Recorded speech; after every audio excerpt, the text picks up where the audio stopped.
We will continue now with Professor Martin Eisenberger from Technical University of Leoben. And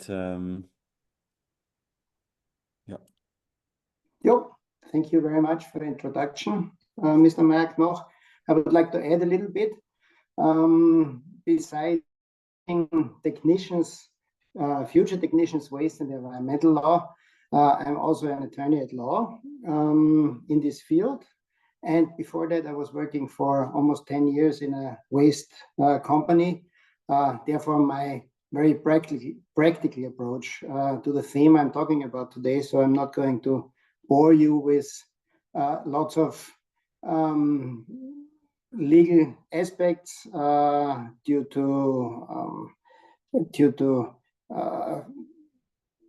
the law, but I'm going to try to show you how legal aspects are hindrance of the Green Deal of the European Union, and also recovery of material that is deemed to be waste.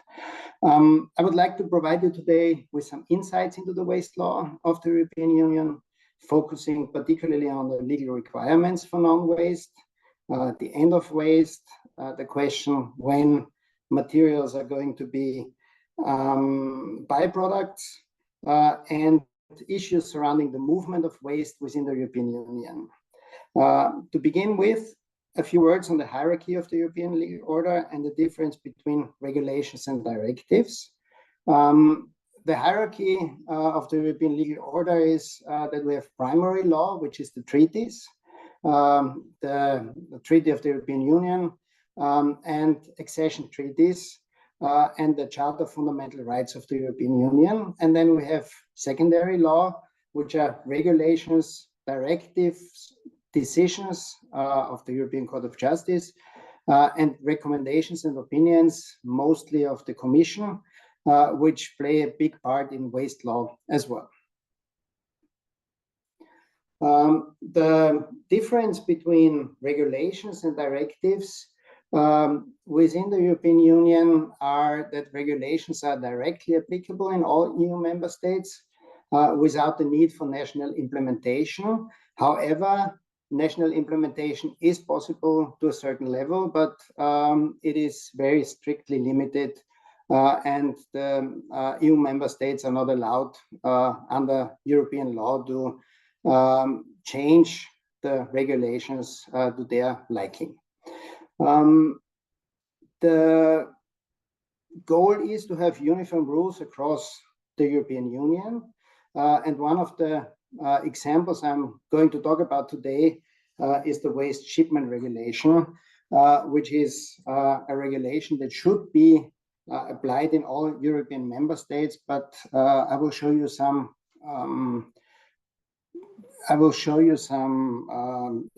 examples where the waste shipment regulation is a very big hindrance for the Green Deal and for recovery measures. And the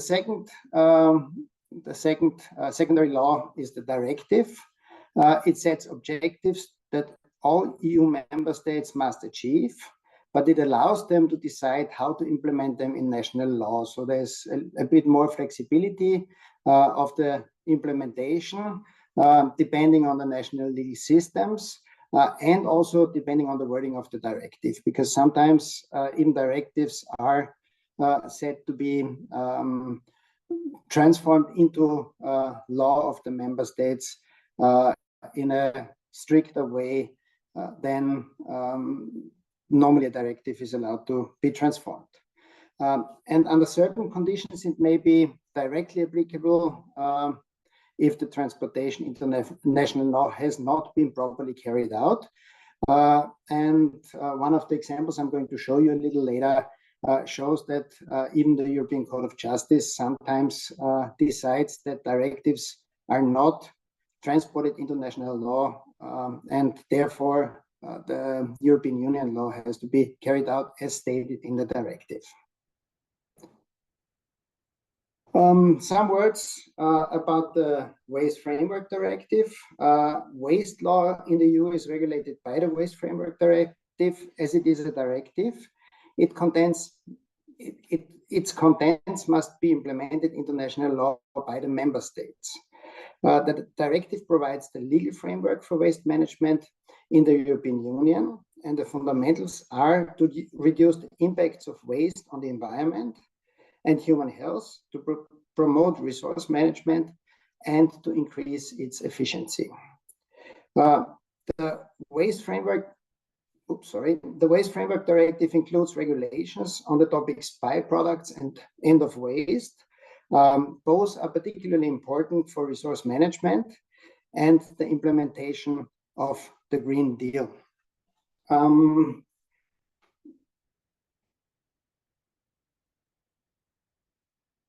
Some definitions in the Waste Framework Directive. It's stated in Article 2 that waste means any substance or object which the holder discards or intends or is required to discard, which is what we call subjective waste, when the holder intends to discard of the waste or discards the waste, and objective waste when he is required to discard the waste. Which is a big difference in whether it's easy to get a byproduct or a end of waste status, which I'm going to show you a little later. The second important definition is the waste producer. The waste producer means anyone due to whose activities waste is produced. That's the original waste producer, or anyone who carries out pre-processing, mixing, or other operations resulting in a change in the nature of composition of this waste. And the third important definition in this Article 2 of the Waste Framework Directive is the waste holder. Waste holder means the waste producer or the natural or legal person who is in possession of the waste.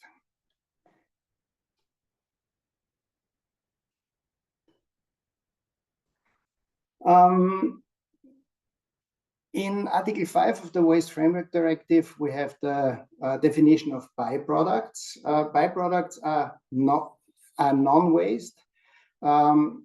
They never are waste, and therefore they don't need an end of waste status.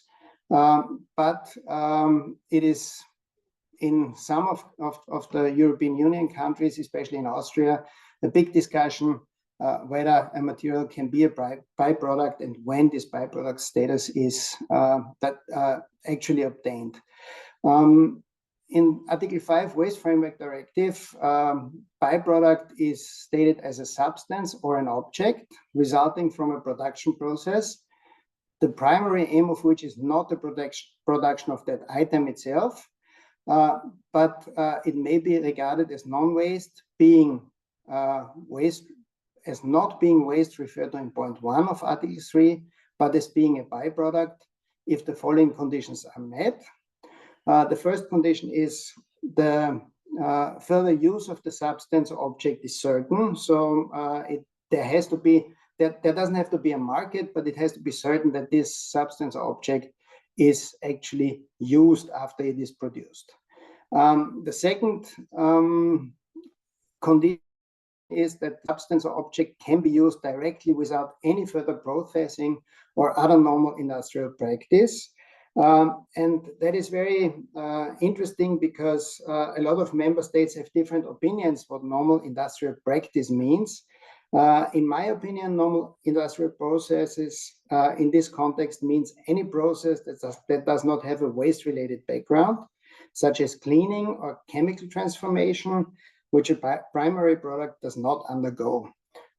So the border between normal industrial practice and waste practice is probably the border, and that's not 100% clear yet, but it's probably the border where a byproduct starts and or the byproduct status ends and the waste status starts.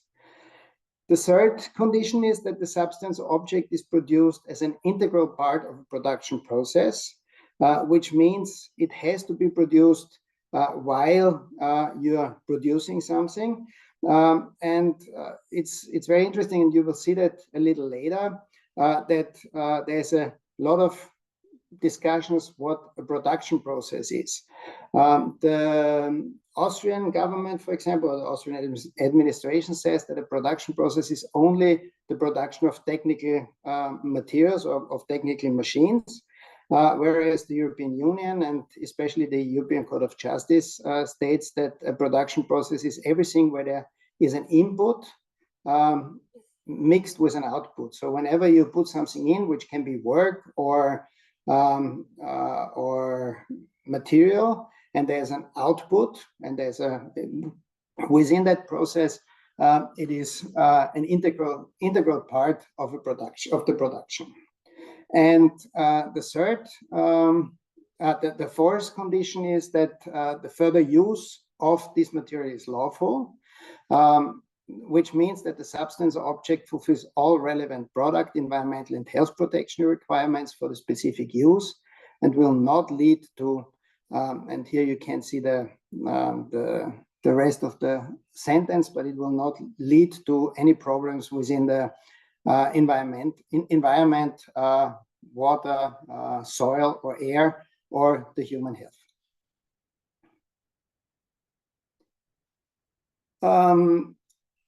In Article 6 Waste Framework Directive, we have a wording what end of waste status means, or what end of waste means. End of waste means a certain specified waste shall cease to be waste within the meaning of point 1 of Article 3, where it's explained what is waste, when it has undergone a recovery, including recycling, and complies with specific criteria to be developed in accordance with the following conditions. The substance or object is commonly used for specific purposes. A market or demand exists for such a substance or object. The substance or object fulfills the technical requirements for the specific purposes and meets the existing legislation and standard applicable to products, and the use of substance or object will not lead to overall adverse environmental or human health issues. So the end of waste status is a little bit different from the byproduct status. In Austria, we have the discussion right now that our ministry, or our Minister of Environment, wants to combine those two explanations, or wants to combine those two things, end of waste and byproduct, to have the same conditions for end of waste and for byproduct. And in my opinion, that is not really, it's not really according to European Union law. In the last couple of years, we had two ECJ rulings on the end of waste / byproduct criteria. The first one is the ruling SAPI. SAPI is a paper mill north of the city of Graz. The company has planned a new fluidized bed boiler in which the sewage sludge from its own wastewater treatment plant is to be burned as a regular fuel. In addition to its own wastewater, this treatment plant also cleans the municipal waste water of the municipality, and the ratio between municipal and industrial wastewater is approximately 5 to 95%. So 5% municipal wastewater and 95% industrial wastewater. The question before the ECJ was whether the sewage sludge constitutes waste or a byproduct, and whether the fluidized bed boiler should therefore be approved under commercial law or waste law. This legal question became evident because, according to the Austrian Waste Management Act, the actual use of the waste is a prerequisite for the end of waste status. The ECJ ruled, which doesn't come as a big surprise, that the sewage sludge is waste. Even the content of 5% municipal wastewater deems the mixture as waste, because due to the mixing of the waste, municipal sewage sludge and byproduct sewage sludge from production, the whole mixture becomes waste. However, and that was something very new for me, and I've never seen it before. The ECJ also answered the question. It was not asked under normal circumstances. The ECJ always only answers questions he's asked by the people who, or by the courts who are asking for the rulings. And in this case, the ECJ stated that under certain conditions, the end of waste can occur before actual recovery takes place.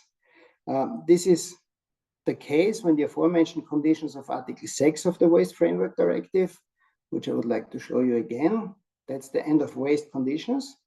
When those conditions are met. In practice, this means that waste can reach its end of waste status if this waste reaches a product-like quality.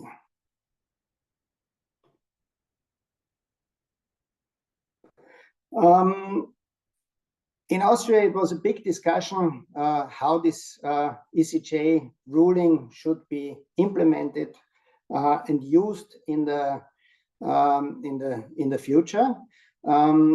The dominant academic literature stated that the Austrian legal situation and case law, with a focus on end of waste through actual use of the product and the very limited preparation for reuse, is increasingly difficult to uphold.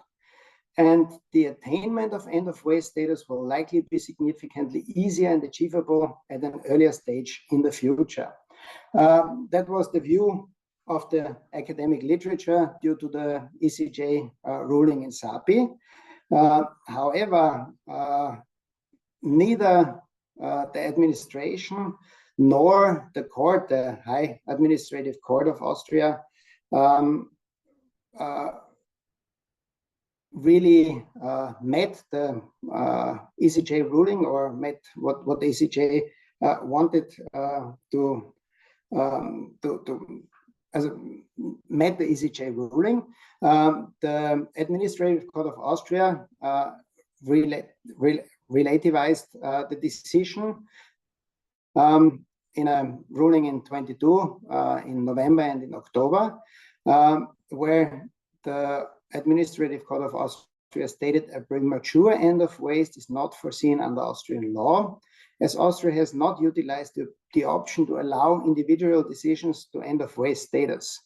The Article 6.4 of the Waste Framework Directive would allow that, but the Austrians didn't do it. So I don't really know what the Administrative Court of Austria meant with that, because in paragraph 5 of the Austrian waste law, it states that there is a possibility of individual decisions on the end of waste status.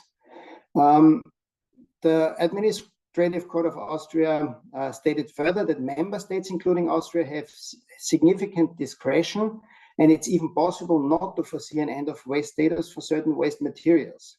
Like in ECJ ruling in which was from 2000, I think 2006, the Tallinna Vesi ruling, which is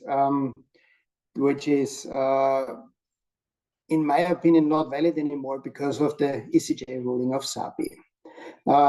The ECJ ruling in the case of SAPI should be understood as instructing the national court to assess the criteria of Article 6 of the Waste Framework Directive based on its national implementation and not directly. Therefore, the assessment should still be carried out strictly according to paragraph 5, section 1 of the Austrian Waste Management Act, and the Austrian law remains in compliance with European Union law. That was ECJ SAPI, and it was not very surprising that those two judgments came out in October and November of 2022, because at the same time there was an ECJ court proceeding. It's called Boerbau, and it is from the 17th of November, and you can see the two rulings are from the 7th of November 22 and from the 20th of October 2022. And since the ECJ always provides the date of their rulings, the Austrian Administrative Court knew exactly when this ruling of Borbau will come out. And the General Attorney in the ECJ Borbau ruling or in the decision stated already that the Austrian law is not according to the Waste Framework Directive and not according to Article 6 of the Waste Framework Directive. So short after the decision of the Administrative Court of Austria, in which the ECJ ruling...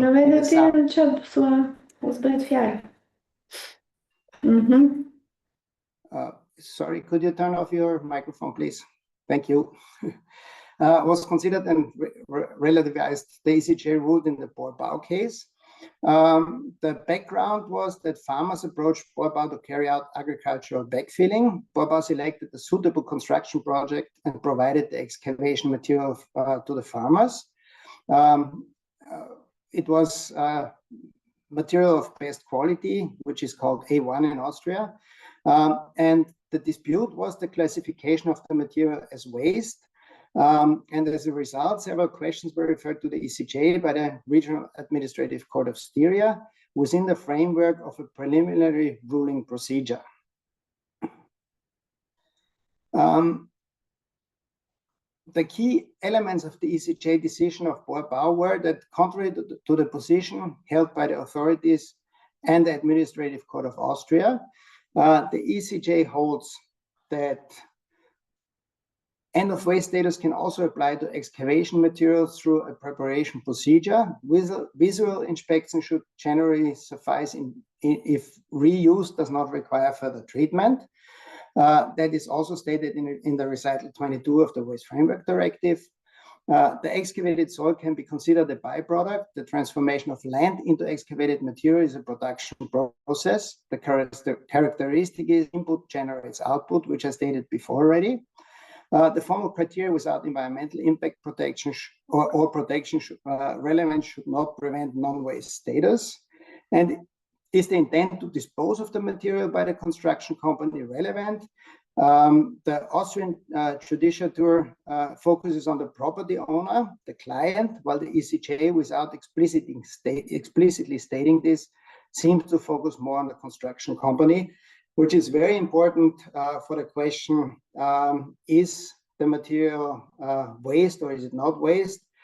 Can it be a byproduct, or is there the necessity of trying to get an end-of-waste status for the material?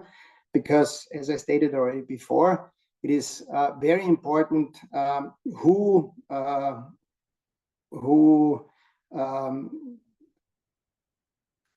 produce the waste, because if the client, the property owner, produces the waste, it's because of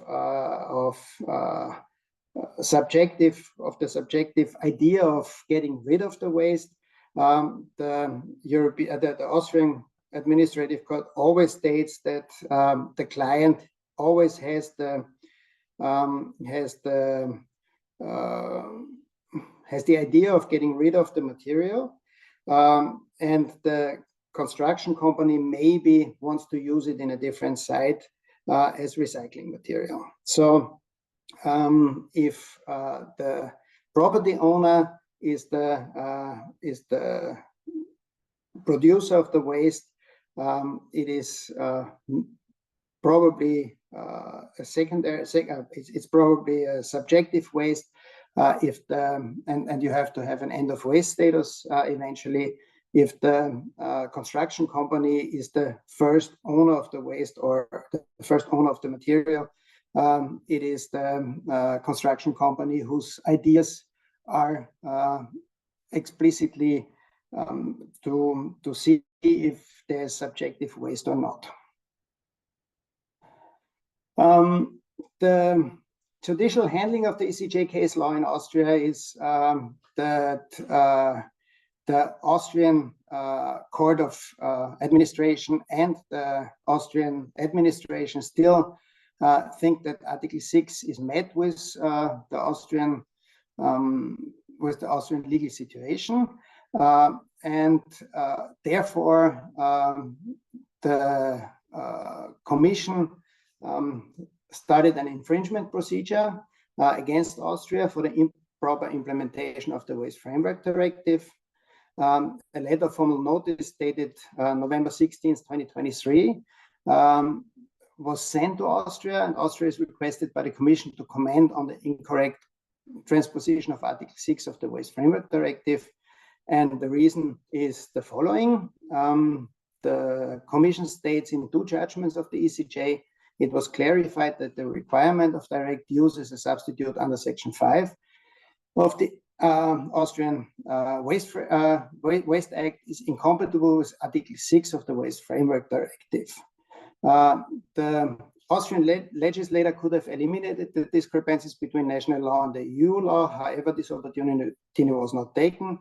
Instead, Austria argues there was a justification in 2021 that the additional requirement of direct use as a substitute is consistent with the judgment of the Court of Justice of the 4th of July 2002. And in light of the recent case law of the ECJ, SAPI and Borbau, the Commission takes the view that this argument can no longer be accepted. The Commission therefore considers that Article 6 of the Waste Framework Directive has not been properly transposed. The answer of the Austrian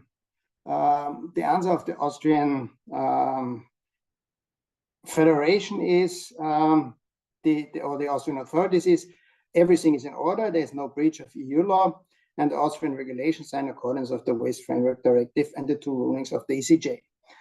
So we will see what's going to happen in this case. Let me get to the EU circular economy package quick. The goal is to facilitate the transition from a linear to a circular economy. It provides legally binding rules to promote waste, recycling, and protect resources and the climate. The primary objective is waste prevention and product reuse.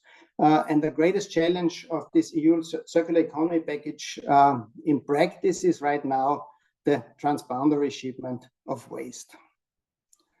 The Waste Shipment Regulation, EC 1030/2006 of the European Parliament and the Council on shipments of waste.